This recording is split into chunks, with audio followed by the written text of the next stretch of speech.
They laughed when Sarah Jenkins showed up, quiet, scarred, forgotten. Richard Davis made sure she knew her place beneath him, mocked her past, ignored her warnings. But he missed one thing. Her scars weren't shame, they were citations. She didn't just survive the mission he botched, she rewrote its ending. And the next morning, 100 Marines stood at her doorstep, saluting in silence. Stick around, because the woman he tried to erase just earned the loyalty of a legion, and she's coming for justice. Let us know where you're watching from and what time you found this. We read every single comment. Don't forget to subscribe to the channel so you don't miss any videos. Richard Davis leans back in his leather chair, savoring the subtle creak that reminds him of his corner office's prestige. 23 years of climbing the hospital's corporate ladder, and now he holds the power to reshape careers with a single signature. The security footage plays before him for the 7th time today, each viewing hardening his resolve. Protocol exists for a reason, he mutters, adjusting his silk tie as he watches Nurse Sarah Jenkins abandon her assigned station. The grainy footage shows her sprinting across the ER, tackling a wild-eyed drifter wielding a knife. Blood blooms across her scrubs like spilled wine. 127 stab wounds. The Marine she protected staggers back alive thanks to her reckless heroics. Richard Davis's Mont Blanc pen taps against the mahogany desk in growing irritation. His phone buzzes again. The 15th call from the press today. Local news outlets are already calling Jenkins a hero, but they don't understand the liability implications. They don't see how her actions could destroy the careful order he's built. "Sir!" His assistant's voice crackles through the intercom. "The video's trending on YouTube. Janchak's Davis's hero is gaining traction." Richard Davis's jaw clenches as he opens his laptop. The footage has already garnered millions of views, with comments flooding in. "She saved a Marine." "Administrator Davis is heartless." His fingers trace the golden hospital administrator pin on his lapel, his symbol of authority, of control. "The board expects immediate action," he says to himself, straightening the brass nameplate on his desk. "Protocol violations have consequences." But something in Jenkins' eyes during that freeze-frame moment catches him. Pure instinct, pure purpose. Something he hasn't seen since his residency days, before spreadsheets replaced stethoscopes. The suspension notice glares at him from his computer screen cursor blinking. Richard Davis begins typing, each word a brick in the wall between humanity and liability. In light of serious protocol violations, his phone erupts with another call, this time from the board chairman. "Davis!" The chairman's voice is ice. "The Marine's family is speaking to CNN. This could destroy everything we've built." Richard Davis ends the call, turning back to the footage. Jenkins's blood-stained form fills the screen, her actions a direct challenge to his authority. But beneath his anger, a whisper of doubt surfaces. When did protecting life become secondary to protecting policy? The pen feels heavier in his hand as he grips it, watching the scene one final time. "Nobody questions my decisions," he declares to his empty office, voice steady despite the tremor in his fingers. "Order must be maintained." Have you ever wondered what happens when rules become more important than the lives they're meant to protect? Type protocol if you've ever seen humanity crushed under the weight of bureaucracy. The security footage continues its loop, but Richard Davis can't shake the growing unease. 23 years of enforcing protocol, of building his empire of order. Yet in those grainy frames, Nurse Jenkins's sacrifice forces him to confront a terrifying question. What if he's become the very thing he once swore to fight against? The suspension notice awaits his signature as the sun sets over the hospital campus. Richard Davis adjusts his administrator pin one last time, unaware that his next decision will trigger a chain of events that will shake his carefully constructed world to its core. Officer Richard Davis stares at the mounting incident reports on his pristine mahogany desk, each one a testament to Nurse Jenkins' defiance of his carefully constructed system. The morning sun streaming through his corner office window only highlights the tremor in his hands as he reviews the latest insurance documents. 23% increase in premiums. He mutters, adjusting his silver name badge, the same one he's worn for 15 years of unwavering protocol enforcement. The security footage from last night plays on his monitor. Jenkins bleeding, but standing shielding that Marine with her own body. His fingers trace the familiar edges of his administrative medal, awarded for maintaining the lowest liability rates in the regional hospital network.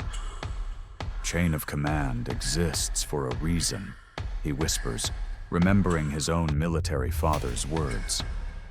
Without order, there's only chaos. A knock interrupts his brooding. Dr. Anderson enters, carrying more files. Richard, about Jenkins' situation. The protocol violations are clear. Davis cuts him off, voice sharp as a scalpel. 7 stab wounds or not, she endangered hospital assets by engaging with the assailant. But Anderson's next words slice through his certainty.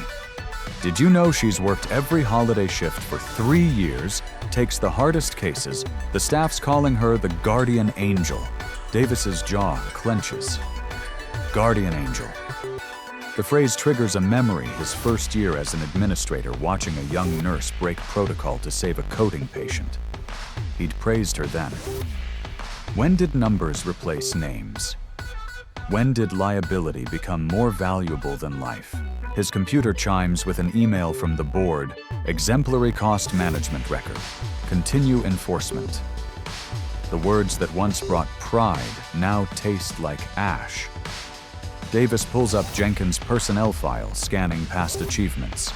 Each commendation mocks his current stance.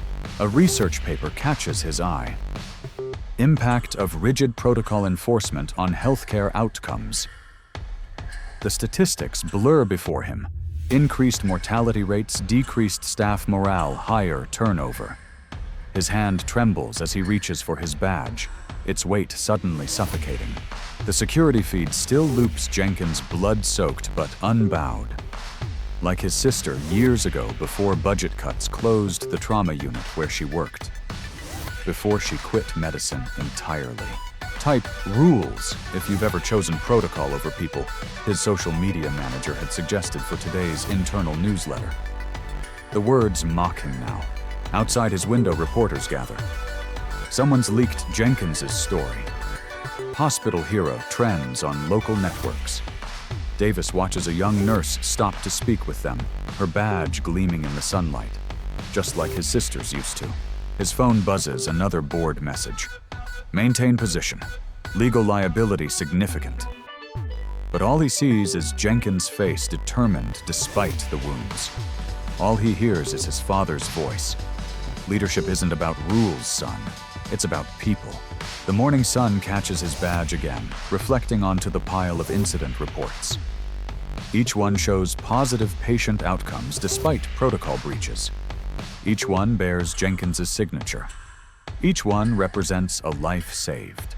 Davis turns from the window, his reflection aged beyond his years. When did the system he built to protect people become their greatest threat?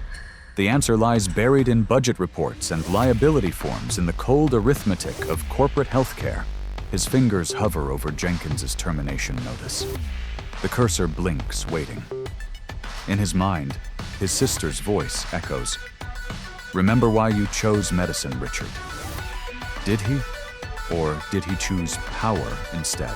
Have you ever watched your carefully constructed world unravel thread by thread until you can't remember why you built it in the first place? Share if you've seen rules destroy what they were meant to protect. Core Hospital Truth. The morning stretches toward noon.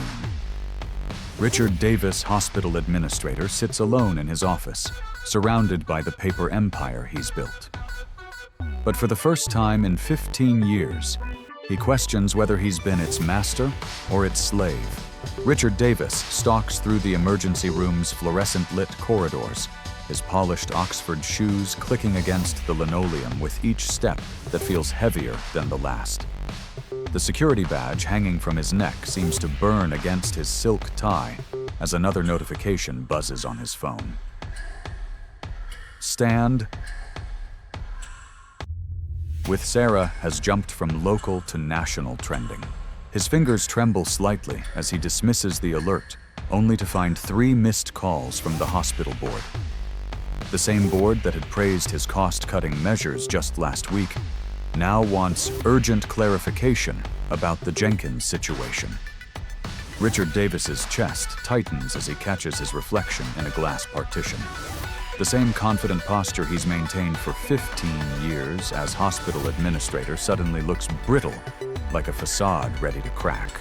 Sir, Channel 7 is in the lobby requesting a statement. His assistant's voice wavers, betraying the loyalty that's always been absolute. And the nurses' union representative is demanding an emergency meeting. Richard Davis waves her away, but the words follow him like phantoms down the hallway. Each face he passes holds the same accusation. The same nurses who once scattered at his approach now meet his gaze with steel. Their silence screams louder than any protest. The Marine's video testimony has gone viral, 2.3 million views and climbing. She took those stab wounds protecting me. His voice rings in Richard Davis's memory. And now they're denying her basic coverage. The comment section burns with rage, each notification another nail in a coffin of his own making. His private office offers no sanctuary. The emails pile up like digital stones, staff resignations, media inquiries, and most damning, a letter from Dr. Chen detailing every protocol exception Richard Davis approved for VIP patients, while denying the same considerations to staff. His hand instinctively clutches his security badge, the symbol of authority, now feeling like a brand of shame. The 4th-floor window offers a clear view of the gathering crowd below. Signs bearing Sarah Jenkins's image multiply like autumn leaves. Richard Davis watches a young nurse he'd reprimanded last month for taking an unauthorized break join the growing assembly. Her scrubs still bear the hospital logo he'd spent millions rebranding. Have you seen what they're saying about us online? Legal's voice crackles through his phone's speaker. This isn't just about Jenkins anymore. They're digging up every complaint, every denied claim. The Marine senator is involved now. A notification cuts through the call. His own face appears on the local news website. Hospital administrator under fire, the man behind the fuel. Court stand with Sarah controversy. The photo they've chosen catches him mid-stride expression hard as he'd walked past Sarah Jenkins's empty station just yesterday. The coffee mug still sits there, accusatory in its abandonment. Richard Davis's fingers hover over his keyboard. A draft email to the board, open but empty. How does one justify following protocol when every logical defense sounds like cruelty under the weight of 7 stab wounds? The security badge seems to pulse against his chest with each heartbeat, a reminder of power wielded without wisdom. Sir.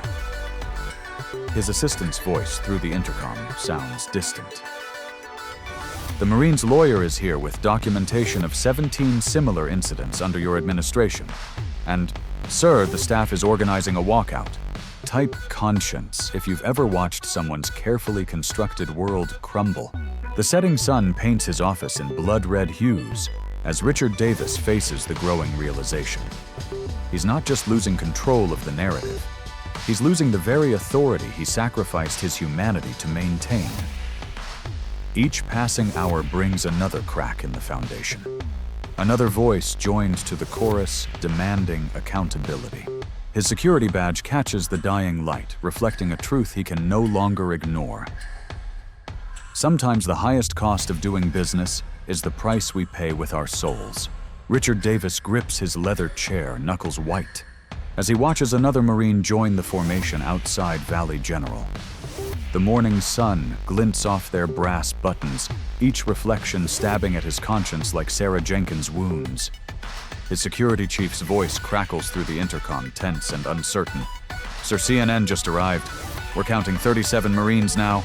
The hospital administrator, who's spent 20 years perfecting the art of policy enforcement, finds his hands trembling as he opens his desk drawer. His father's Marine Corps service medal lies there untouched for decades, collecting dust just like his forgotten ideals. Richard lifts it, feeling its weight, both physical and symbolic. "Your father would be ashamed." He whispers to himself, the words echoing in his plush office that suddenly feels more like a prison than a symbol of authority. The viral hashtag, #Stand with Sarah, flashes across his phone screen, accompanied by footage of Corporal Thorne telling reporters how Nurse Jenkins threw herself between him and a knife-wielding assailant. The video has 5 million views, and counting. A knock at his door makes him jump. "Mr. Davis, the board is waiting in the conference room." His assistant's voice wavers. She's never called him Mr. Davis before. Always Richard. The change speaks volumes. He stands, straightening his tie in the window's reflection. Beyond his pristine glass walls, the Marines remain immovable, their presence a silent rebuke to every memo, every protocol, every cold decision he's enforced. Corporal Thorne's dress blues catch the light, and Richard remembers his father in the same uniform teaching him about honor before profit. The board meeting feels surreal. "The optics are devastating," board member Harrison drones on. "We need to contain this before—" Richard Davis interrupts, his father's medal burning in his pocket. No, the room falls silent. 20 years of being their reliable enforcer shatters in that single word. Nurse Jenkins took 7 stab wounds protecting a patient. She violated protocol because the protocol was wrong. His voice grows stronger with each word. "I've spent 2 decades hiding behind policies instead of protecting people who actually save lives." He pulls out his father's medal, placing it on the polished conference table. "My father earned this by putting others before himself. Sarah Jenkins did the same thing. I'm not going to punish her for it." Richard, Harrison warns, "Think about your position." "I am." Richard Davis stands straightening to his full height. "For the first time in 20 years, I'm thinking about what my position should mean." He walks out of the conference room past his stunned assistant and through the hospital's main entrance. The Marines part like a sea of blue, their respect palpable not for his title, but for what they sense he's about to do. Corporal Thorne steps forward, his recovered strength evident in his bearing. Richard extends his hand, holding his father's medal.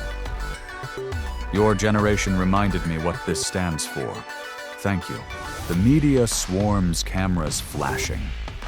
Richard Davis, for once, doesn't think about policies or procedures. He thinks about Sarah Jenkins, about his father, about every healthcare worker who's had to choose between rules and right. Valley General is reinstating Nurse Sarah Jenkins with full back pay and benefits. He announces, his voice carrying across the crowd. "And we're revising our protocols to put people before paperwork. Sometimes the most professional thing we can do is remember our humanity." The Marines' expressions remain stoic, but their approval radiates through subtle nods.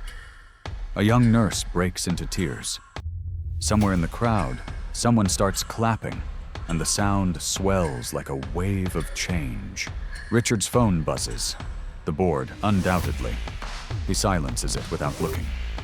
For the first time since taking this position, his reflection in the hospital windows shows someone his father would recognize.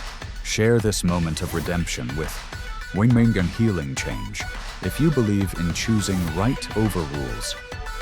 The Marines begin to disperse, their mission accomplished. But Richard Davis knows his real mission is just beginning. Sometimes the biggest acts of courage aren't found in dramatic rescues, but in admitting you've been wrong and changing course. His father's medal catches the sunlight one last time before he hands it to Corporal Thorne, a symbol of promises broken and renewed. Richard Davis stands in his office at Memorial General the morning sun, catching his hospital administrator badge. No longer a shield of authority, but a reminder of responsibility. His fingers trace over the fresh patient advocacy program proposal, Sarah Jenkins' steady signature at the bottom, making his own hand tremble slightly as he reaches for his pen. 7 stab wounds. Richard Davis whispers to himself the words heavy with the weight of his arrogance. 7 times she put herself between danger and duty, while I hid behind policy papers. The security footage plays on his computer screen. Not of the stabbing now, but of himself that day turning away from Jenkins' desperate plea for backup staff, his dismissive wave captured in high definition. His phone buzzes with another notification. Davis learns, still trends the video of his public apology at yesterday's board meeting having gone viral. In it, he'd stood before the hospital staff, his voice breaking, as he detailed every protocol that had prioritized profits over people, every memo that had stripped humanity from healthcare. Type change if you believe systems can heal. The comments below read thousands strong. Richard Davis walks to the hospital's wall of honor, where Jenkins' photo now hangs. His security badge catches the light differently as he adjusts it, positioned over his heart, now not displayed as a weapon of authority. The morning shift changes around him, nurses and doctors moving with new purpose under revised protocols that value both efficiency and empathy. Administrator Davis. A voice makes him turn.